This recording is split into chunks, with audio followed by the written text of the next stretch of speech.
तो हम स्टार्ट करते हैं। पिछली बार हमने यहाँ पे छोड़ा था कि लास्ट मैंने बताया था कि जैसे आप बीच की, यहाँ की जो बीच है, समुद्र का किनारा है, इसको आप देख के बता सकते हैं कि ये एक लावा के रॉक से बना हुआ एक बीच है, क्योंकि ये काली मिट्टी है ना। यहाँ पे हमने पिछली बार खत्म किया था। अब यहाँ से हम आगे चलते हैं, एक इंफॉर्मेशन के साथ शुरू करते हैं कि सबसे ज्यादा वॉल्केनोज, एक जनरल नॉलेज का क्वेश्चन है, अगर आपसे कोई पूछे कि वर्ल्ड में किस देश में सबसे ज्यादा ज्वालामुखी है, तो वॉल्केनो सबसे ज्यादा इंडोनेशिया में है, तकरीबन 160 है सबसे ज्यादा वॉल्केनो से प्रभावित देश है ये। इस इलाके में पूरा जो ग्रीन ग्रीन आपको दिख रहा है, आधा न्यू गिनी और ये सारे आइलैंड्स, और ये ऊपर मलेशिया है, आधा आधा मलेशिया इधर है, आधा मलेशिया इधर है, और उसके नीचे वाला ये सारा इंडोनेशिया का रहता है। तो इस एरिया में सबसे ज्यादा वॉल्केनोज हैं। अब हम चलते हैं कि यहाँ पे आप देख रहे हैं कि ये वॉल्केनो आपके सामने यहाँ दिख रहा है कि यहाँ पे ये मतलब एक्टिव वॉल्केनो है, और यहाँ पे सबसे ज्यादा वॉल्केनो होने के साथ साथ बहुत सारे हर साल कुछ ना कुछ यहाँ होता रहता है।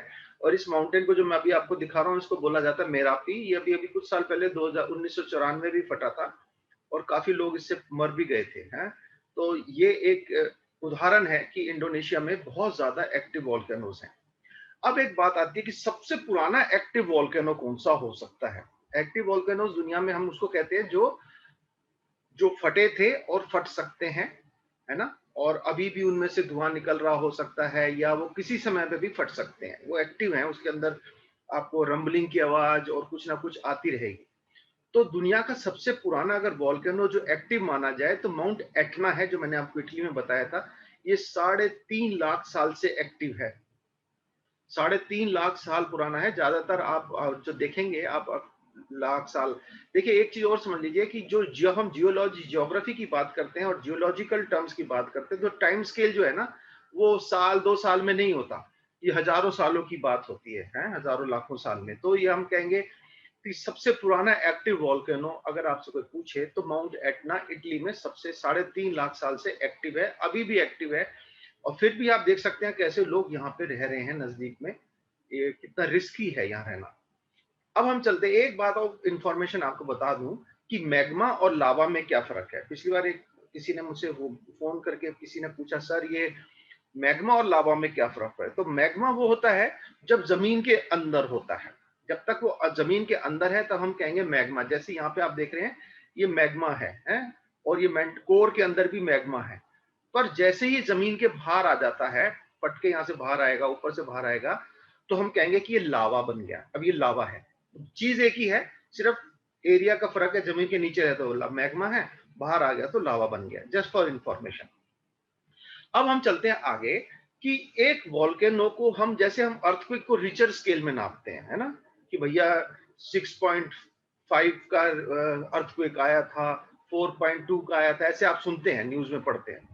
तो वो उसका रिचर स्केल में उसको नापने का एक तरीका है। उसी तरीके से अगर वॉल्केनो को नापा जाए तो इसको हम कहते हैं वीईआई इंडेक्स है, वॉल्केनिक एक्सप्लोजिविटी इंडेक्स, वीईआई इंडेक्स बोलते हैं शॉर्ट में, वीईआई इंडेक्स। और इसको अगर आप फुल फॉर्म माने तो आप सीख लीजिए, बड़ी इंफॉर्मेशन की बात है, जो जनरल नॉलेज की बात है। वॉल्केनिक वॉल्केनिक एक्सप्लोजिविटी इंडेक्स है, ये 0 से 8 तक नापा जाता है। 0 से 6 तक काफी इतना ज्यादा प्रभावी नहीं, 6 तक काफी इफेक्टिव हो जाता है, और 8 जो है वो सबसे खतरनाक होता है ना।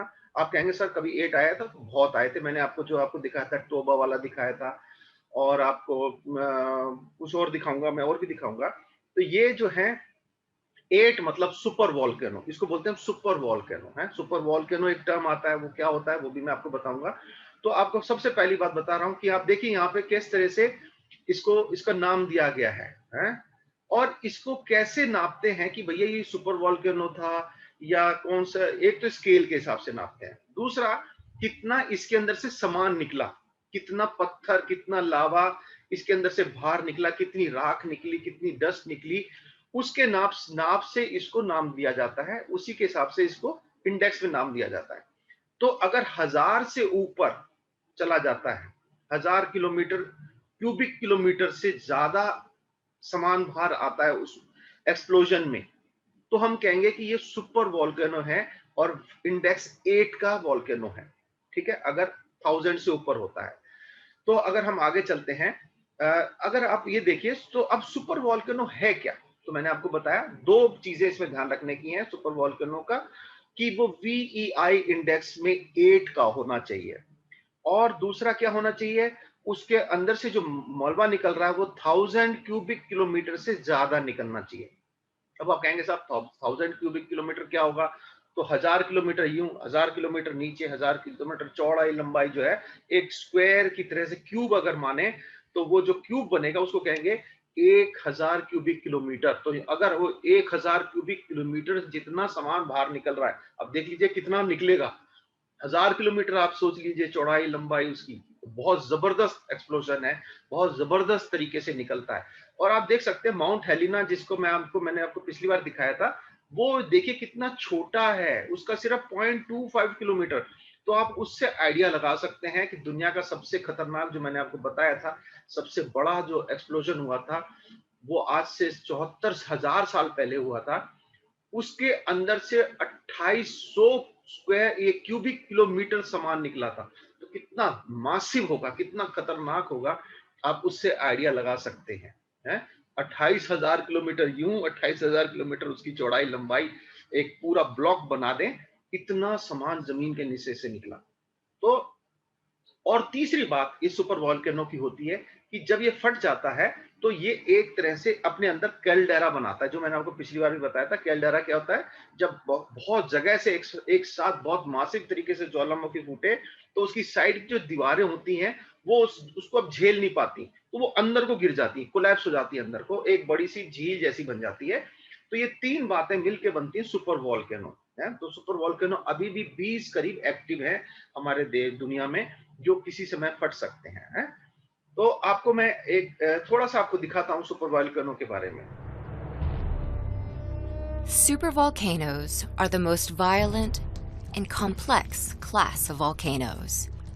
इसको दिखाने से पहले मैं आपको इसके बारे में थोड़ा सा बता दूं कि सुपर वॉल्केनो में 3 क्रियाएं होती हैं। सबसे पहला होता है कि एक मैग्मा इसके नीचे इकट्ठे हो जाना, और ये जो है ऊपर को जमीन को धक्का देता है और एक बल जैसा बना देता है, बल्ज, एक ऐसा गोल जैसी जमीन को उठा देगा नीचे से। उसके बाद ये फटता है, सेकंड स्टेज में ये फट जाता है, बहुत जबरदस्त तरीके से फटता है, और तीसरे स्टेज में ये अंदर को घुसता है, वापस अंदर को कोलैप्स होता है। तो 3 स्टेज होती हैं, आप इस वीडियो में आप देख सकते हैं। But despite their destructive capabilities, they can also make way for life renewed. Around 20 supervolcanoes are scattered across the planet. They're usually characterized as large depressions in the ground called calderas, located above multiple openings in the Earth's crust. In terms of eruptions, supervolcanoes explode at a magnitude of 8, the highest and most violent classification on the Volcanic Explosivity Index. Supervolcanoes undergo a life cycle of 3. अब देखिए कितना जबरदस्त ये volcano है। ये आपको मैं यहाँ से दिखाता हूँ। ये देखिए कितना बड़ा एरिया है, ये पूरा एरिया एक कल्डरॉन है, ये कल्डेरा है, नीचे को दब गया, जमीन जो है अंदर घुस गई। ये इतना बड़ा वॉल्केनो था। ये कुछ भी नहीं है, मैं आपको आगे आगे दिखाऊंगा कि कितने बड़े बड़े ये वॉल्केनोज हुए हैं। 3 major stages: a surge of trapped magma, a super eruption, and a resurgence. The first stage of a supervolcano's life cycle involves a pocket of magma trapped under the Earth's crust. Called a hotspot, this magma reservoir is fed by a pipeline deep into Earth's molten interior. It grows and builds pressure underground, eventually causing the crust above to be pushed upward. The supervolcano Campi Flegrei on the west coast of Italy has pushed the ground up several times over the past few decades. At one point, within a matter of only 2 years, अब आप देख रहे हैं ये जो है ये Italy में है। इसका मतलब इटली में अब फिर से गुंजाइश है, फिर से मौका है कि वहां पे हो सकता है किसी दिन फिर से वोल्केनिक इरप्शन हो, क्योंकि वहां की जमीन जो है पिछले कुछ दशकों से ऊपर उठना शुरू हो गई है। इसका मतलब नीचे से प्रेशर बन रहा है और किसी टाइम भी प्रेशर कुकर का ढक्कन खुल सकता है और एक जबरदस्त एक्सप्लोजन होगा। enough magma accumulated to cause the ground to swell up to 6.5 feet. The next stage of a supervolcano's life cycle is a super eruption. At this point, the buildup of pressure in a magma reservoir hits a critical mass and then explodes, sending over 1,000 cubic kilometers of tephra, or ash and rocky material, into the sky. The most recent super eruption occurred in New Zealand approximately 26,000 years ago. The supervolcano Taupo ejected about 1,100 cubic kilometers of tephra into the air, enough material to constitute nearly half a eruption. A supervolcano undergoes a stage called resurgence. Having dispelled its contents, a supervolcano's magma reservoir collapses and forms a ये इस तरह से नीचे को वापस बैठ जाता है, वापस अंदर चला जाता है और एक कल्डेरा जैसा बन जाता है, एक तरह से बड़ा सा एक देगची जैसा रूप ले लेता है। तो ये आपको मैंने बताया कि किस तरह से ये चलता है। अब आपको मैं बता दूं कि ये जो एक आपको मैं एक झील के बारे में दिखाने जा रहा हूं जो कि कैल्डेरा की झील है। ये देखिए माउंट टोबा जो आपको मैंने इंडोनेशिया में दिखाया, वहां का फटा हुआ ये VI इंडेक्स में 8 पे स्केल पे था। और ये जो आप देख सकते हैं कि इसकी ये जो झील बनी है ना, ये इतनी बड़ी झील जो है, ये दुनिया की सेकंड नंबर की सबसे बड़ी झील है ना। सेकंड नंबर की सबसे बड़ी झील है, एशिया की सबसे बड़ी झील है और दुनिया की सेकंड नंबर की झील है सबसे बड़ी। इसका नाम है लेक टोबा, आप याद रख सकते हैं, लेक टोबा बोलते हैं इसको, या दूसरा डेनाउ टोबा है। तो ये इंडोनेशिया में है और ये पूरी की पूरी आप कल्पना कीजिए, अगर इतने बड़े एरिया में से एक साथ लावा ये जो वोल्केनिक इरप्शन एक साथ हो तो क्या जबरदस्त इफेक्ट उसका होगा। और किस्मत की बात है कि हमारे सामने नहीं हुआ, पर ये 72-73 हजार साल पहले इसका हुआ था। और ये बताया जाता है कि जो आइस एज आया, इसकी वजह से क्या हुआ, पृथ्वी का टेम्परेचर 5 से 15 डिग्री कई सालों तक कम हो गया, क्योंकि धूप पूरी नहीं आ पाई कई सालों तक। और आइस एज आने का बहुत बड़ा एक कारण था, क्योंकि धूप पृथ्वी पे नहीं आई। जो नॉर्दर्न हेमिस्फीयर, जो उत्तरी वाला उत्तर ग्लोब का, पृथ्वी का ऊपर वाला हिस्सा है, यूरोप का, अमेरिका का, रशिया वाला हिस्सा जो है, वो पूरा बर्फ से ढक गया, क्योंकि वहां पे धूप नहीं पहुंची। तो ये वॉल्केनो इतना जबरदस्त था और 73 साल पहले था, और इसमें बहुत कम लोग इंसान बचे, कुछ जिनके अवशेष मिलते हैं, कुछ लोग बचे। कहते हैं कि 10-1 हजार लोग बचे बस। अब वो कितना एग्जैक्ट है, किस तरह से फिगर इन्होंने निकाला मैं नहीं बता सकता, पर बताते हैं। और ये इतनी गहरी है, 450 मीटर गहरी है, ये बहुत गहरी लेक है, ठीक है। तो दुनिया की सबसे गहरी लेकों में से एक है, पर ये सबसे गहरी नहीं है। किस दिन लेक पे बात होगी तब मैं आपको बताऊंगा कि सबसे गहरी लेक कौन है। नहीं तो आप अपने आप भी थोड़ा सा स्टडी कीजिएगा कि लेक्स के ऊपर जब हम चलेंगे तो उसको देखेंगे। अब हम चलते हैं कि इसके क्या यूज कर रहे हैं दुनिया में, इसका क्या यूज हो सकता है। तो देखिए, ग्रीनलैंड में मैंने आपको पिछले दिखाया था, आइसलैंड में मैंने आपको बताया था, ये फायर और आइस का देश है, बर्फ और आग का देश है। नीचे आग है, ऊपर बर्फ है। अजीब सी बात है कि आग और बर्फ दोनों एक साथ एक ही जगह पे है। तो इन लोगों ने क्या किया, क्योंकि यहाँ पे बहुत ना ऑटोमेटिक जमीन के नीचे से कुदरती तौर पे, क्योंकि लावा है नीचे, पानी जो नीचे चला जाता है वो भाप बन के बड़ी तेजी से, आप देखिए इतनी जबरदस्त तरीके से भाप बाहर निकल रही है।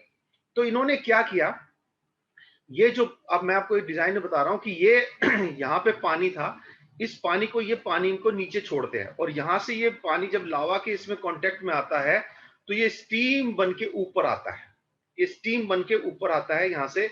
इन्होंने इस स्टीम को क्या किया, इसको हार्वेस्ट कर लिया, जैसे हम रेन वाटर हार्वेस्ट करते हैं, इन्होंने इसको हार्वेस्ट कर लिया स्टीम की द्वारा से। इस टरबाइन को घुमाया है, डायनामो बोल लीजिए, या टरबाइन को घुमाया, और जब डायनामो या टरबाइन घूमेगी तो बिजली पैदा होगी, और उस बिजली से ये पूरे शहर में पानी बिजली भेज देते हैं। और जो पानी है, क्योंकि ये भाप है, इसका कोई नुकसान तो है नहीं, इस भाप को ये या तो घरों में वापस भेज देते हैं, घरों को गर्म करने के लिए भेज देते हैं उस गर्म पानी को, या उस पानी को, बचे हुए पानी को वापस जमीन में छोड़ देते हैं। तो इसमें देखिए कोई भी प्रदूषण नाम की चीज नहीं है, कुदरती तौर पे बिजली बन रही है, कोई प्रदूषण नहीं है, किसी को कोई नुकसान नहीं, कुदरत को भी कोई नुकसान नहीं हो रहा, पानी भी आपका वहीं के वहीं रिसाइकल हो रहा है। तो ये आइसलैंड के लोगों ने एक बड़ा अच्छा यहाँ पे इंतजाम किया है और हमें भी इससे सीखना चाहिए। हमारे देश में तो बहुत कम ऐसा ग्लेशियर्स गीजर्स हैं। मैं आपको दिखाता हूँ कि कैसे थोड़ा जल्दी चलेंगे, दिखाता हूँ कैसे बिजली बन रही है। Blasting hot water into the air in Yellowstone National Park. But have you ever thought of where all that heat comes from? Well, it comes from deep beneath the surface of the Earth, and it's called geothermal energy. And we can use it to generate clean, renewable electricity.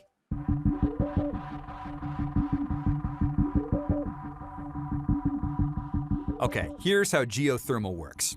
Heat from the Earth's crust warms water that has seeped into underground reservoirs. In some places, when water becomes hot enough, it can break through the Earth's surface as steam or hot water. This usually happens where the Earth's crust, or plates, meet and shift. In the past, taking advantage of geothermal energy was limited to areas where hot water flowed near the surface. But as geothermal technologies advance, we can leverage even more of these natural steam के नीचे जो लावा के contact में पानी आया वो steam बन के बाहर आया और किस तरह से उसको इन्होंने उसकी बिजली बनाना शुरू कर दिया।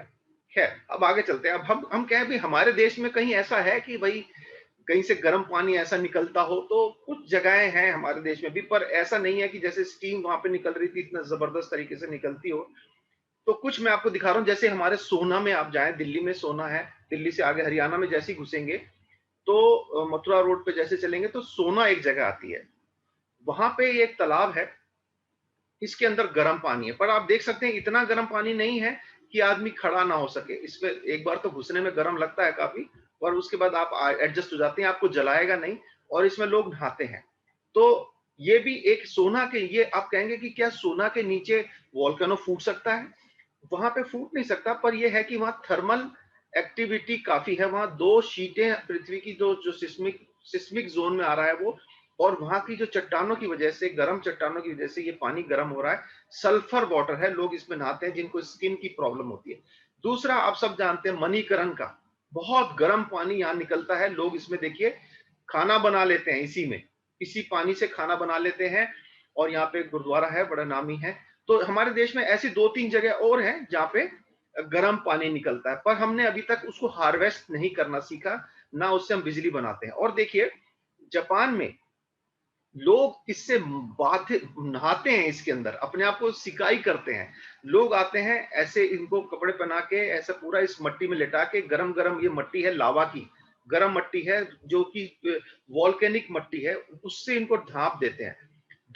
तो इनके शरीर में जितने भी जोड़ों में दर्द या कुछ ऐसा है, ये स्किन की प्रॉब्लम, देखिए ऐसे जिंदे जिंदे ग्रेवयार्ड बना रखा है, और उनको धूप से बचने के लिए, मुंह को बचाने के लिए छाता लगा देते हैं, और लोग जो है खड़े हैं इनके ऊपर मट्टी डालने के लिए।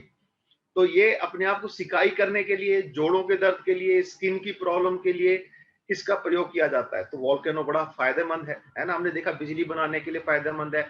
हमने देखा कि वो स्किन डिजीज, पानी स्किन डिजीजेस के काम आता है, और कुछ लोग उसका मेडिकल यूज भी करते हैं। तीसरा फायदा, चौथा फायदा ये भी है कि ये बहुत ही उपजाऊ मट्टी होती है, बहुत उपजाऊ मट्टी होती है, क्योंकि इसके अंदर पूरे मिनरल्स और न्यूट्रिएंट्स भरे होते हैं, नीचे से निकलते हैं, बहुत फर्टाइल होती है। तो ये खेती के लिए बहुत अच्छी है। अब आप पूछेंगे, जैसे मैंने आपको वहां पे दिखाया था माउंट विसुवियस के नीचे, कि आप कहे भाई साहब ये इतने लोग कैसे इतने पागल हो सकते हैं कि एक एक्टिव वॉल्केनो है जो बार बार फूटता है, बार बार लोग वहां मरते हैं, फिर उसके नीचे घर क्यों बनाते हैं? तो यही एक कारण है। यहाँ की मट्टी बहुत ही बढ़िया होती है, खेती के लिए बहुत अच्छी खेती होती है, इसलिए लोग यहाँ खेती करने के लिए नजदीक आ जाते हैं।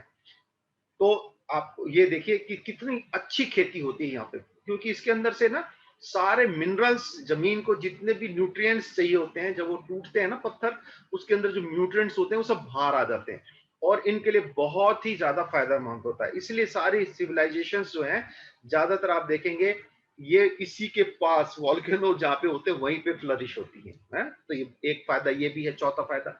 और एक बड़ी मजेदार बात, अगर आपको ये जगह मिल जाए तो आप भी छोड़ेंगे नहीं, अगर मैं आपको जो बताने जा रहा हूं। देखिए इसके अंदर से सल्फर, कॉपर, गोल्ड, हीरे इसके अंदर से निकलते हैं। आपको यहां दिख रहा होगा, ये देखिए, ये गोल्ड है, सॉलिड गोल्ड है ये, है ना? ये वॉल्केनिक इसमें से निकलते हैं, और इस पत्थर को जहां से निकलते हैं इसको बोला जाता है किम्बरलाइट। किम्बरलाइट मैग्मा, ये स्पेशल तरीके का मैग्मा है, इसको बोला जाता है किम्बरलाइट मैग्मा। अब आप कहेंगे साहब इसको किम्बरलाइट क्यों कहते हैं? इसके पीछे भी एक बात है, याद करने की बात है कि इसको किम्बरलाइट या किम्बर वाला मैग्मा क्यों कहा जाता है। तो इसका बात है कि किम्बरले एक जगह है साउथ अफ्रीका में, यहां देख लीजिए, यहाँ पे एक जगह है किम्बरले, और यहाँ पे इग्नियस रॉक। इग्नियस रॉक किसको बोलते हैं? देखिए रॉक मोस्टली तीन तरीके की होती है और उसके सब पार्ट्स होते हैं। हम तीन रॉक साइकिल में हम तीन तरीके की रॉक्स मानते हैं। पहला जो इग्नियस रॉक, जो जमीन के नीचे से वॉल्केनो निकला, लावा निकला, वो जमा, तो वो पत्थर जो बना उसको बोलते हैं इग्नियस रॉक। अब ये इग्नियस रॉक पे हवा, पानी, बारिश, धूप पड़ती है तो ये टूट टूट के गिरने लगती है, झड़ने लगती है, टूट टूट के बहती जाती है। तो धूप जब उसके डस्ट पार्टिकल्स बह बह के एक जगह इकट्ठे हो जाते हैं, गड्ढे वाली जगह में इकट्ठे होते जाते हैं, वो जब इकट्ठे हो जाते हैं वो प्रेशर में आ जाते हैं तो वो भी पत्थर बन जाते हैं। उस पत्थर को बोलते हैं सेडिमेंट्री रॉक, क्योंकि वो सेडिमेंट से बना है। पत्थर टूटा, पिघल, टूटा, घिसा, उसकी रेत बनी, वो रेत एक जगह के इकट्ठी हो गई, दब गई, और सेडिमेंट्स इकट्ठे होते गए होते गए होते गए, जैसे संगमरमर है, लाइम है, ये सब सेडिमेंट्री रॉक्स हैं। वो दब के सेडिमेंट्री रॉक्स बन जाते हैं। अब सेडिमेंट्री रॉक्स जब दबते जाते हैं, दबते जाते हैं, दबते जाते हैं और नीचे चले जाते हैं, जब नीचे चले जाते हैं तो बहुत हार्ड हो जाते हैं। बहुत हार्ड होके वो क्या बन जाते हैं? मेटामॉर्फिक रॉक बन जाते हैं, है ना। वो रॉक साइकिल है, उसको बाद में देखेंगे कभी।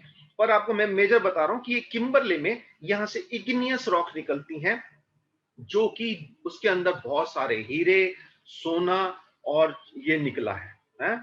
और ये किम्बरलाइट इसी नाम से इसको बना है। साउथ अफ्रीका में ये जगह है, और ये देखिए वहां का दुनिया का ये सबसे बड़ा हीरा है ना। ये सेकंड नंबर का है, एक और है उसका नाम कुछ और है, पर मैं आपको ये बता रहा हूँ कि सेकंड नंबर का दुनिया का सबसे बड़ा हीरा अगर सेकंड नंबर का माना जाए तो ये है? इसको बोलते हैं स्टार ऑफ साउथ अफ्रीका है। नाम याद कर सकते हैं आप कहेंगे सब कोहिनूर हीरो सबसे बड़ा होता है, कोहिनूर हीरा ना हमारे देश में ये था। तो आपको मैं बता दूं इसके सामने कोहिनूर हीरा बिल्कुल बच्चा है, छोटा सा। ये इतना बड़ा है, आप इसके हाथ में देख सकते हैं कि ये कितना बड़ा है? और ये इसको जब ये मिला ना, तो ये मिला भी कैसे, इसके पीछे भी जल्दी से कहानी बता देता हूँ। जिसको मिला वो एक किसान को मिला था, बकरी चराने वाले को।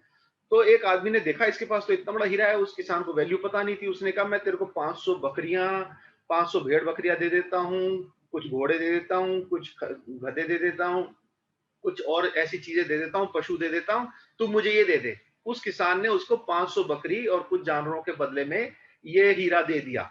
और बाद में ये हीरा इतना, आपको तो इसकी वैल्यू समझ में आ ही रही होगी कि इतना महंगा है।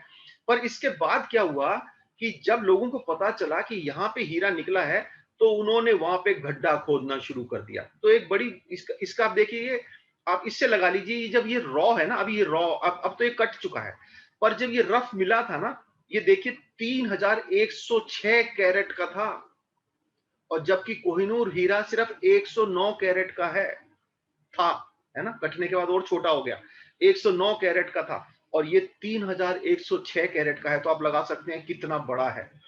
और वहां पे इन्होंने जब खड्डा खोदना शुरू किया, तो ये बिग होल है। लोगों ने खोद खोद के यहां से हीरा निकालना शुरू किया। एक रश जैसा शुरू हो गया, लोग भाग भाग के दूर दूर जगह से आने लगे। इसके पीछे लड़ाइयां हो गई। आपको साउथ अफ्रीका का बोर वॉर सुना होगा, आपने किसी ने सुना हो तो। बोर वॉर हुआ था, जो इंग्लिश लोगों में, अंग्रेजों के बीच में, और जो दूसरे यूरोप से आए हुए लोग थे, डेनमार्क से और हॉलैंड से, दूसरी दूसरी जगह से जो लोग थे, उनके बीच में लड़ाई हो गई है। क्योंकि वो वहां रहते थे, अंग्रेज बोलने लगे हीरा मिला, सोना मिला, ये हम इसको, लालच की बात है, वो एक लंबी कहानी है। तो ये बिग होल, इसको आप याद कर लीजिए। आपसे कोई पूछे भाई ये बिग होल क्या है, तो बिग होल एक कैम्बरले माइन है, जो कि साउथ अफ्रीका में है, जिसके अंदर से डायमंड्स निकलते थे। अब ये खत्म हो चुका है। आप कहेंगे साहब ये इतना सा खोदा, इसके इधर उधर क्यों नहीं खोदा? इधर भी तो खोद सकते थे। इसके पीछे एक कारण है। देखिए मैं आपको ये हीरा दिखा रहा हूँ, ये हमारा कोहिनूर हीरा है।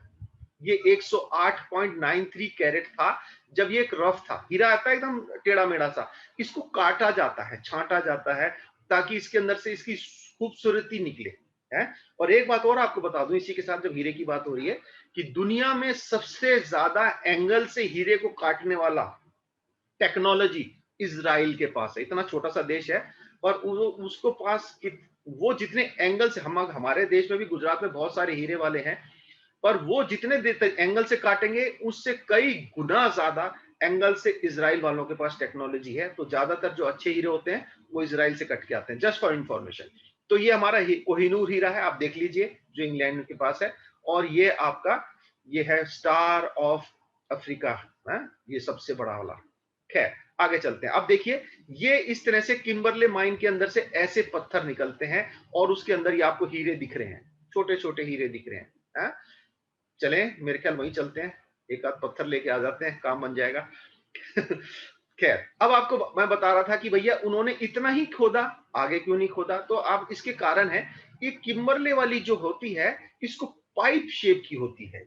ये पाइप शेप की होती है, वर्टिकल होती है। इसके अंदर आप देख रहे हैं ये इस तरीके से हीरे वीरे सब निकलते हैं और इसको बोला जाता है डाइक्स, है। इसको बोला पाइप भी बोल देते हैं और इसके साथ साथ पाइप डाइक्स भी होते हैं। अब डाइक्स क्या होते हैं मैं आपको दिखाऊंगा। और सिल्स भी होते हैं, सिल्स होते हैं जो फ्लैट हो, है।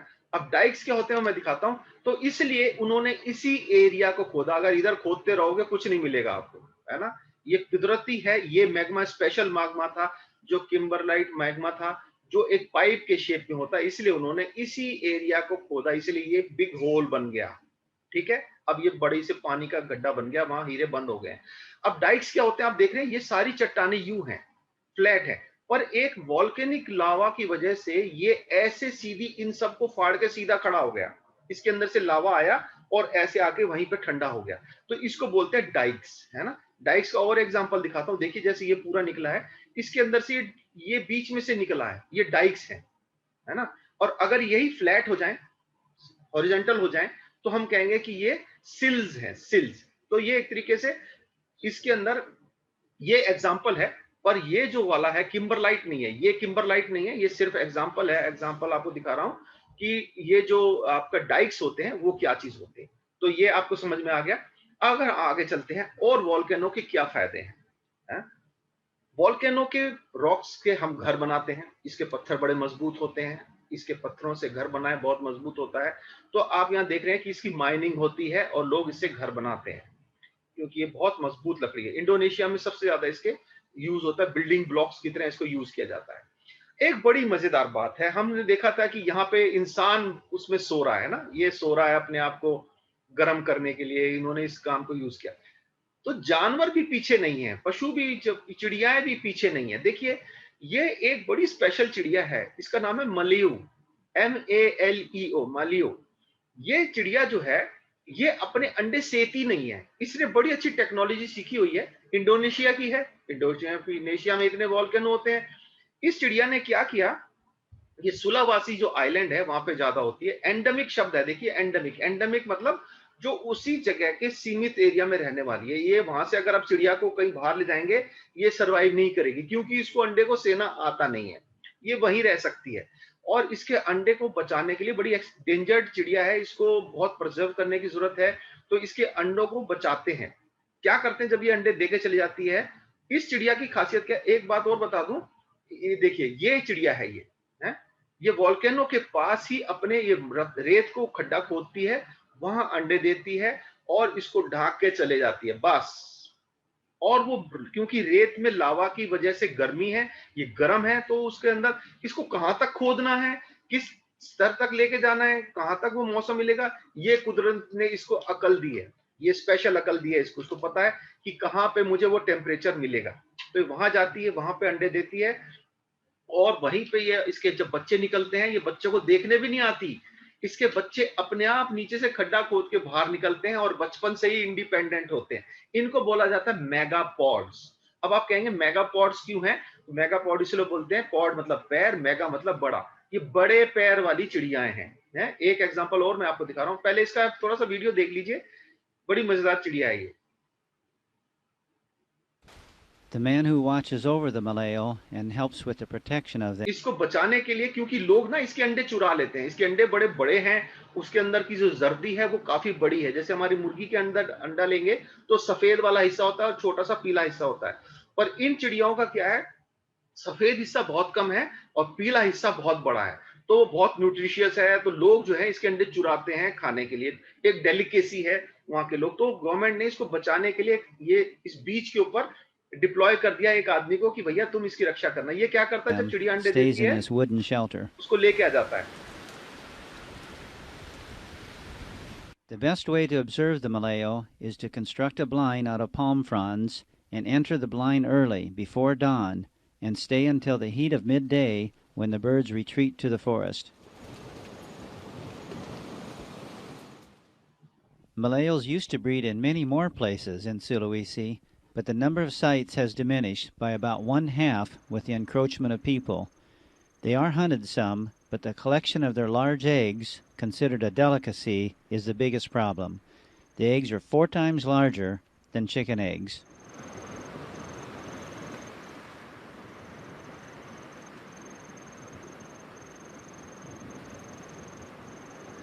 They live in the lowland forests, but rely on composting vegetation to provide the heat. They lay their eggs in sandy beaches and volcanically heated soils. The eggs hatch from the heat provided by the sun or geothermal sources. Pairs work together to dig a huge hole for each egg. The chicks have to burrow their way up through 2 to 3 feet of sand. मैं थोड़ा आगे बढ़ रहा हूँ ताकि time बचे। अब The देखिए monitor lizard. कि ये यहाँ पे अंडे दे के चली जाती है, पर इसका एक दुश्मन भी है। The main monitor natural lizard. predator of the ये eggs अंडे is the खा जाता monitor है, lizard. तो उस आदमी को इससे भी Monitor बचाना lizards पड़ेगा। are 3 to 4 feet long and can dig well.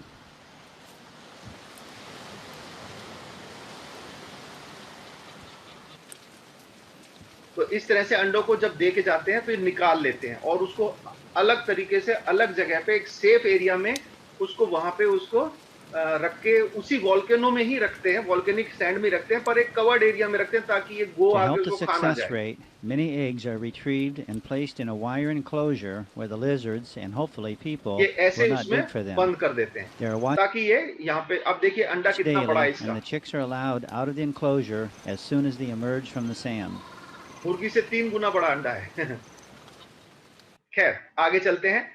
तो एक चिड़िया और है, इसे फिलिपीनी मेगापॉड बोलते हैं। मेगापॉड मैंने आपको बता दिया, बड़े पैर वाली, इसका मैं दिखाऊंगा नहीं। तो ये भी उसी तरीके से अंडों को सेती है। तो ये 2 चिड़िया, वो अपने अंडों को पैरों से नापती है टेम्परेचर को, ये अपना मुंह लगा लगा के देखती है टेम्परेचर सही कहाँ पे है, वहां पे अंडे देती है।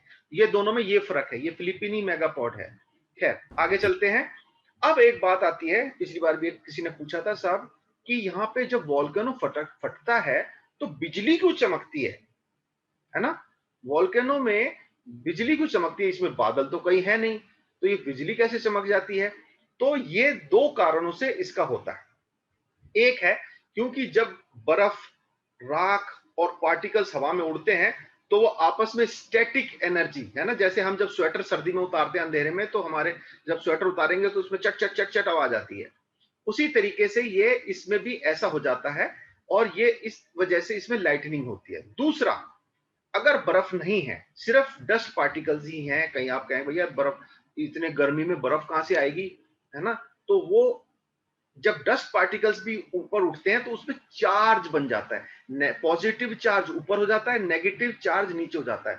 और जब थोड़ा सा गैप ज्यादा हो जाता है तो पॉजिटिव चार्ज नेगेटिव चार्ज की तरफ भागने की कोशिश करता है, और जब नीचे भागता है तो एकदम से आपको लाइटनिंग दिखाई देगी। पॉजिटिव करंट नेगेटिव करंट को पकड़ता है एकदम से, तो आपको इस तरह से, इसलिए ऐसी बिजली चमक दिखाई देती है। बड़ा खूबसूरत चीज दिखती है। मैं आपको एक छोटा सा वीडियो दिखाता हूं कि कैसे ये लगता है।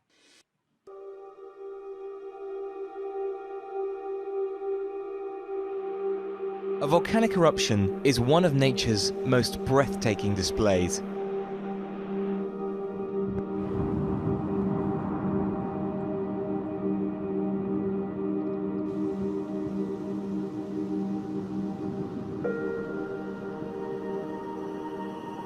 Add lightning to the mix and you've got one of the most spectacular phenomena known to man: volcanic lightning.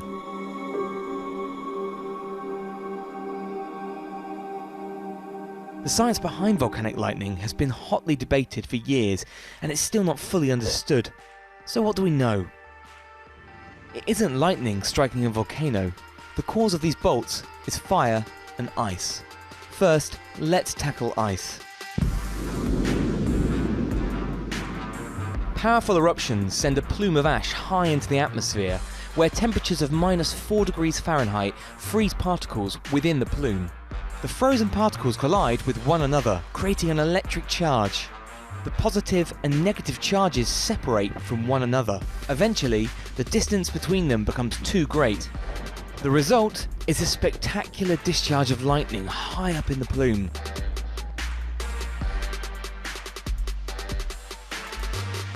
But what तो आपने देखा कि कैसे ये लाइटनिंग का कारण क्या है, हैं? लाइटनिंग कितनी खूबसूरत लगती है देखने में, वैसे तो खतरनाक है। एक about वो the कारण lightning है at the mouth of the volcano?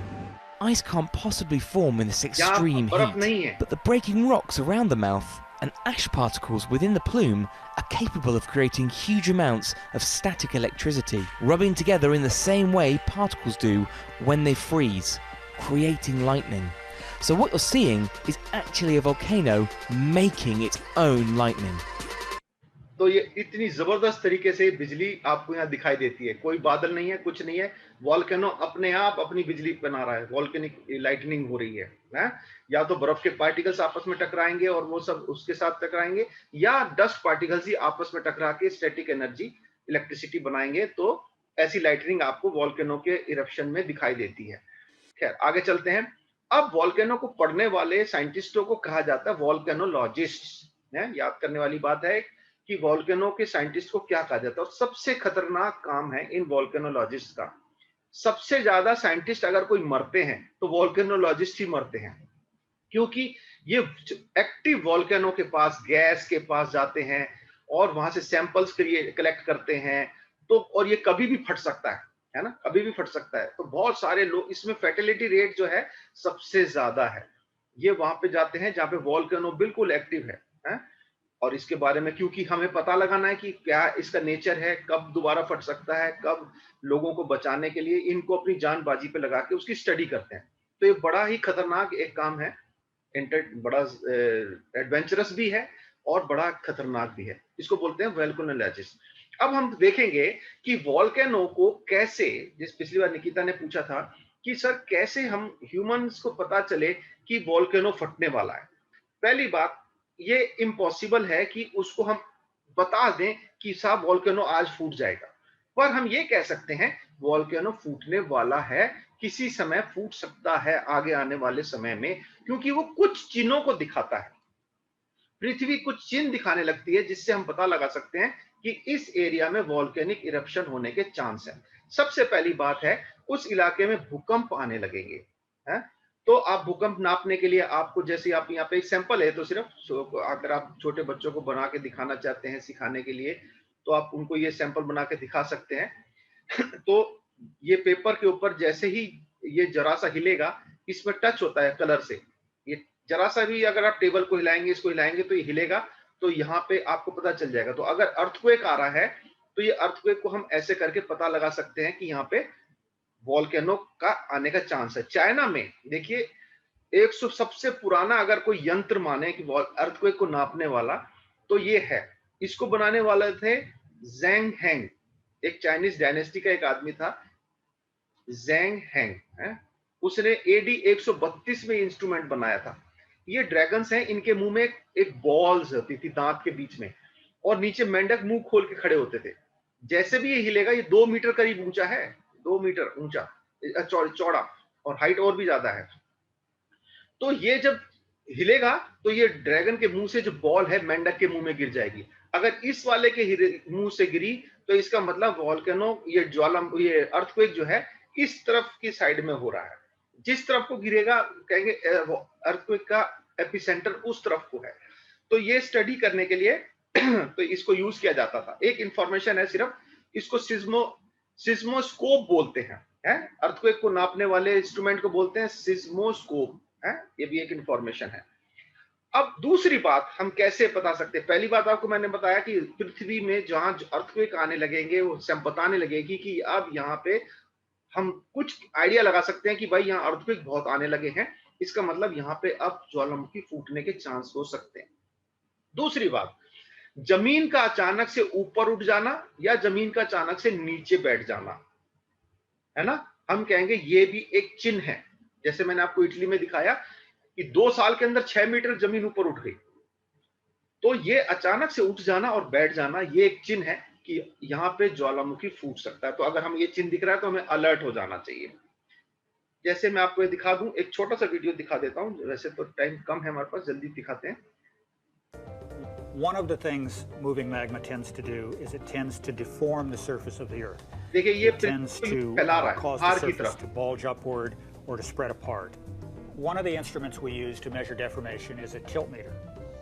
A tilt इसके meter लिए क्या करते हैं, टिल्ट मीटर आता है, उसको लगा दिया। अगर ये टेढ़ा होने लगा, जरा सा भी टेढ़ा होगा तो ये बता देगा कि भाई जमीन जो है टेढ़ी होने लगी है, यहाँ से फूलने लगी है, या अंदर को जा रही है या बाहर को जा रही है। और सैटेलाइट से भी हम इसको पढ़ते हैं, जीपीएस लगा देते हैं।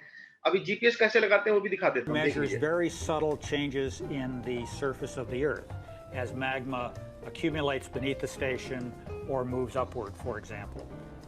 Another instrument we use is the Global Positioning System, or GPS. So we put several of them out on the ये volcano. जीपीएस लगा दिए We हैं। record signals from अगर ये satellites अपनी orbiting जगह above चेंज the करते Earth, हैं instrument, and we look for movement of one of the stations with respect to the other. As the ground देखिए अब ये यहाँ था, ये यहाँ पे था, ये अब ये मूव करके यहाँ आ गया, इसका मतलब जमीन अपनी जगह चेंज कर रही है। तो इस तरह से हम पता लगा सकते हैं कि जमीन का अचानक से फैलना या अंदर को धंसना, ये हम टिल्ट मीटर से, जीपीएस सिस्टम से स्टडी कर सकते हैं और बता सकते हैं कि ज्वालामुखी एक्टिव हो रहा है। ठीक है, और आगे क्या करते हैं, अगर उस जगह से गैस निकलना शुरू हो जाए, सल्फ्यूरिक एसिड। अब देखिए ये आपको पीली पीली दिख रही है जमीन, पीला क्यों है, क्योंकि ये सल्फर निकल रहा है, गंधक वाली गैस निकल रही है, सल्फ्यूरिक एसिड वाली गैस है, बड़ी खतरनाक गैस है, ये यहां से निकलना शुरू हो जाती है। और बड़ी मजेदार सा एक वीडियो है, मैं जल्दी से दिखाता हूं आपको, क्योंकि गैस निकल रही है, छोटा सा है। अब ये देखिए वोल्केनोलॉजिस्ट किस जगह पे, कितने खतरनाक जगह जाके इसकी ये स्टडी कर रहे हैं। अब ये फट सकता है, बहुत डेंजरस है ये, है ना, पर इनको गैस का सैंपल लेना है, यहाँ से पत्थर का सैंपल लेना है, तो ये लेके आते हैं और इसको स्टडी करते हैं। तो अगर वहां पे गैस और इस तरह से एमिशन शुरू हो जाता है किसी जगह से, तो हमें अलर्ट हो जाना चाहिए कि भाई ये जगह अब वॉल्केनिक इरप्शन हो सकता है, पृथ्वी हमें सैंपल दे रही है। एक और उदाहरण बात हो सकती है, अचानक से पानी का झील में से गायब हो जाना, अचानक से पानी झील में बढ़ जाना, या अचानक से झील की मछलियों का मर जाना। ये एक बहुत बड़ा इंडिकेशन है कि इस जगह पे खतरा हो रहा है। जैसे कि एक अमेरिका में येलोस्टोन पार्क है, वहां पे एक बार हुआ, फिलहाल तो अभी वॉल्केनिक इरप्शन वहां नहीं हुआ, और वो बहुत खतरनाक है, वो भी मैं आपको दिखाऊंगा। कई जानवर, जंगली भैंसे जो वहां बाइसन जिसे कहते हैं, वो बेहोश होके गिर गए। तो पता लगा कि भाई ये यहाँ पे गैस निकल रही है, पॉइजनस गैस निकल रही है जमीन के नीचे से, उसकी वजह से ऐसा हो रहा है। तो ये सब चिन्ह है जिससे हम पता लगा सकते हैं कि भाई ये जगह वॉल्केनिक इरप्शन के लिए हो रही है, पृथ्वी हमें इंडिकेशन दे रही है कि आप अलर्ट हो जाइए। तो हम इसको स्टडी करते हैं फिर, ठीक है। और येलोस्टोन में ये जो येलोस्टोन पार्क है ना, यहाँ का जो मैं आपको दिखाने वाला हूँ, इसका मैंने आपको बताया था कि जैसे आपको दिखाया था कैसे जमीन उठती है, नीचे एक मैग्मा चैम्बर बन जाता है और नीचे एक पाइप से जमीन के कोर में से लावा उस मैग्मा चैम्बर में हॉटस्पॉट में इकट्ठा होना शुरू कर देता है। आपको मैं बता दूं, येलोस्टोन पार्क के नीचे इस समय भी एक बहुत बड़ा मैग्मा चैम्बर है। कितना बड़ा है आप कल्पना कीजिए इसी से, क्योंकि वहां पे पहले भी मेगा वॉल्केनो फट चुके हैं, है ना, येलोस्टोन पार्क में। अब देखिए इसका चैम्बर जो है 37 मील यानी 60 किलोमीटर लंबा, 29 किलोमीटर चौड़ा और 5 से 12 किलोमीटर गहरा, उसमें मैग्मा भरा हुआ है इस टाइम। और वो इंडिकेशन दे रहा है, कैसे दे रहा है आप देखिए।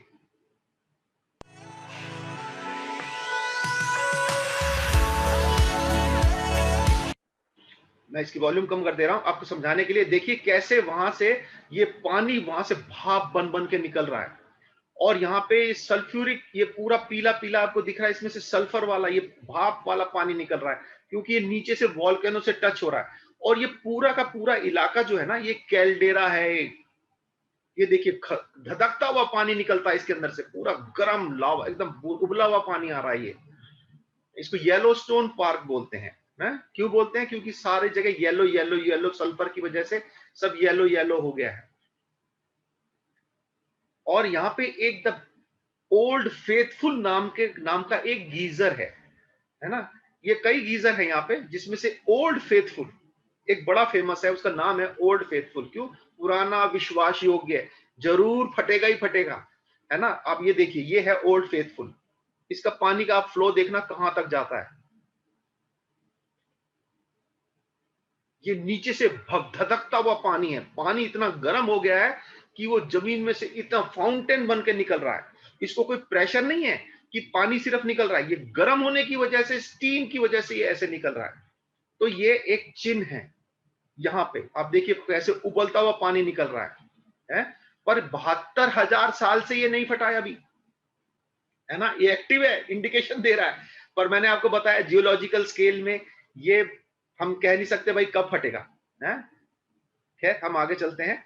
ये देखिए, ये येलोस्टोन पार्क यहाँ पे है। अगर इसका हम वैसे सैंपल देखें तो ये येलोस्टोन पार्क यहाँ पे है। ये लिखा हुआ है येलोस्टोन कैल्डेरा, और ये नीचे उसके मैग्मा इकट्ठा होता चला जा रहा है। ये नीचे से आ रहा है, यहाँ पे इकट्ठा, और यहाँ पे फ्रेश वाटर इसके कांटेक्ट में आने की वजह से गीजर बन बन के बाहर निकल रहे हैं। अब ये किसी दिन, इसका जिस दिन मूड खराब हो जाएगा, फिर से आ जाएगा बाहर बड़ाम करके, है ना। और इस इलाके में पूरा बर्फ है, और ये देख रही है, ये स्ट्रेच हो रहा है, ये जमीन इस तरफ को खिसक रही है। इसका मतलब इंडिकेशन पूरे हैं। ये जमीन भी हिल रही है, टिल्ट मीटर के हिसाब से देखिए, ग्लोबल पोजिशनिंग की वजह से देखिए, अर्थक्वेक की वजह से देखिए, गीजर की वजह से देखिए, गैस की वजह से देखिए, सारे चिन्ह यहाँ पे पूरे हो रहे हैं। तो ये कब फटेगा कह नहीं सकते हैं। अब ये जो एरिया आप देख लीजिए, येलोस्टोन का कैल्डेरा है ये 50 से 70 किलोमीटर चौड़ा है। 50 से 70 देख लीजिए, और ये भर चुका है अभी, क्योंकि इसके अंदर से छोटे छोटे 80, ये देखिए ये सम 6,40,000 साल पहले फटा था। उससे पहले 8 लाख साल पहले फटा था, फिर 6,40,000 साल पहले फटा। उसके बाद ये 70 साल, 6,040 से 70 साल, 70,000 साल के बीच में 80 बार फटा है, छोटे छोटे स्केल में। और उसकी वजह से ये कैल्डेरा जो है लगभग भरता गया है ना। इसमें छोटे छोटे इरप्शन होते रहे हैं। कैल्डेरा के अंदर भी कई जगह से फूटता, कभी यहां से फूट जाएगा, कभी यहां से फूट जाएगा, तो ये भरता चला जाता है। और ये येलोस्टोन का कैल्डेरा आप देख लीजिए कि जब ये अगर फटा होगा किसी जमाने में, तो क्या मासिव स्केल होगा अगर इतने बड़े स्केल से उससे लावा एक साथ निकले, है। तो हमने जो सारांश में हम देखें कि क्या क्या चिन्ह हो जाते हैं, तो हम सैटेलाइट से स्टडी करते हैं, ग्राउंड को देखते हैं, टेढ़ा हो रहा है, फैल रहा है, ऊंचा हो रहा है। भूकंप, सिस्मिक एक्टिविटी को देखते हैं, भूकंप तो नहीं आ रहे। फिर हम देखते हैं गैस निकल रहा है, जियोलॉजिकल ऑब्जर्वेशंस करते हैं, और ये सब चिन्ह हमारे पास हैं। अब आप कहेंगे साहब, जो हमारा अभी कोंगो में हुआ, जो मैंने सबसे पहले सेशन में बताया था, नारायण गोंगो वोल्केनो जो फटा, उसमें ये लोगों ने क्यों नहीं स्टडी किया? इतने लोग मर गए और इतना नुकसान हो गया, क्यों नहीं स्टडी किया? ये एक गलती है, साइंटिस्टों की गलती है। वो इस बात को मान भी रहे हैं, और वो कह रहे साहब हमें तनख्वाह नहीं मिली थी, हमारे पास सामान नहीं है, हमारे पास वो नहीं था, ये नहीं था। पर ये चिन्ह पृथ्वी दे देती है, हमारे को उसको स्टडी कर लेना चाहिए, तो बहुत जान माल की रक्षा हो सकती है। जैसे कि आपको एक उदाहरण दे रहा हूं यहाँ पे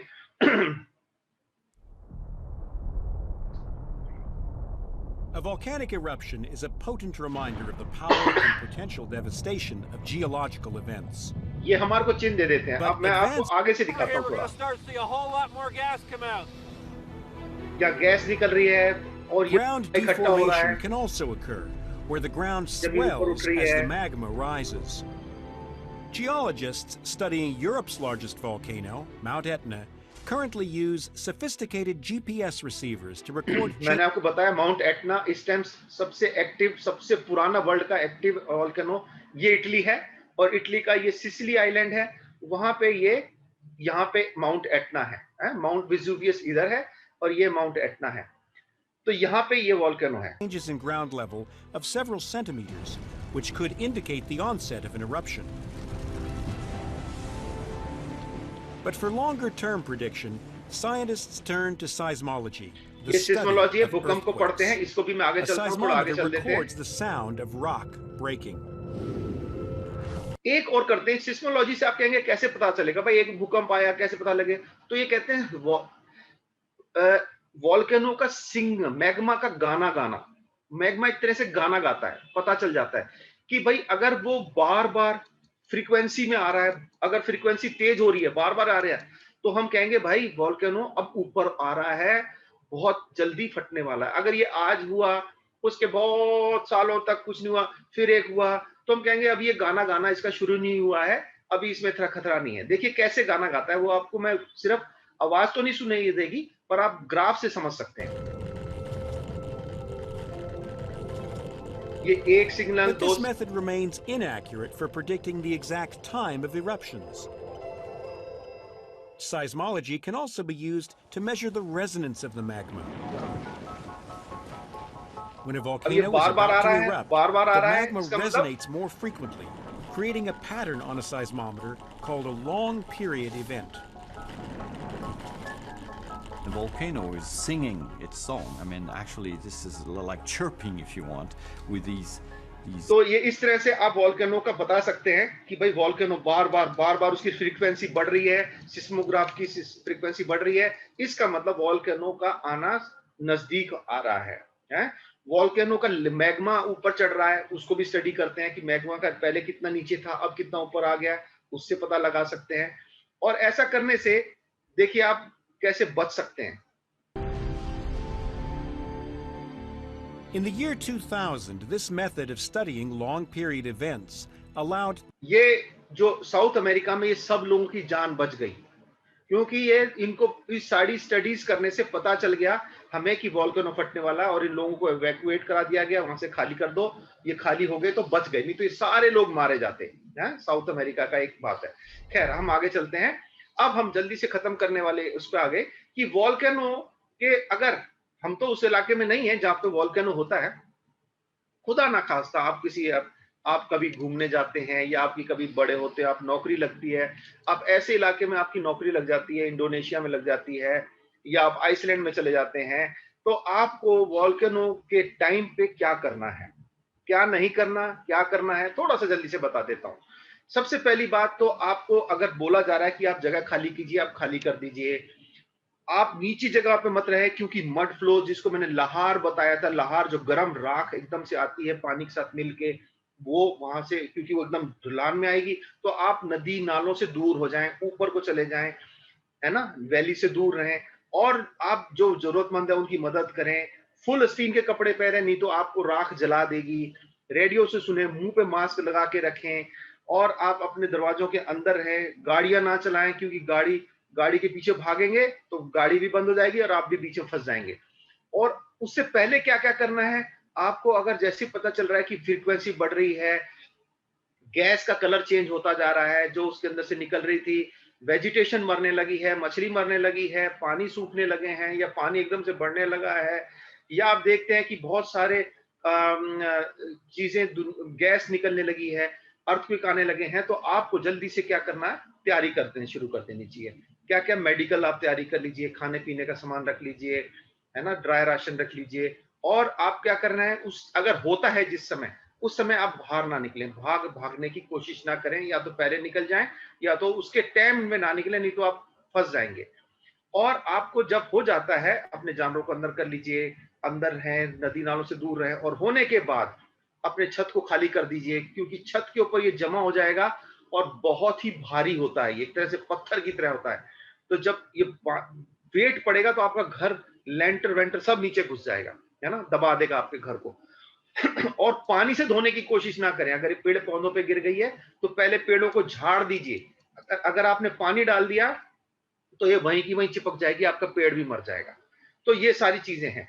तो हमने यहां तक आज हमने वॉल्केनोज के बारे में पूरा हमने जल्दी जल्दी देखा कि वॉल्केनोज के क्या क्या, और बहुत सारी जानकारी, कल्डेरास क्या होते हैं, येलोस्टोन पार्क के बारे में, वॉल्केनोज को कैसे स्टडी किया जाता है, वॉल्केनो के टाइम पे हमें क्या करना है, क्या नहीं करना, ये सारी चीजें आज हमने देखी। आज हमारा वॉल्केनो का सेशन यहाँ पे आज खत्म होता है। ठीक है, बाय बाय सबको, बाय बाय।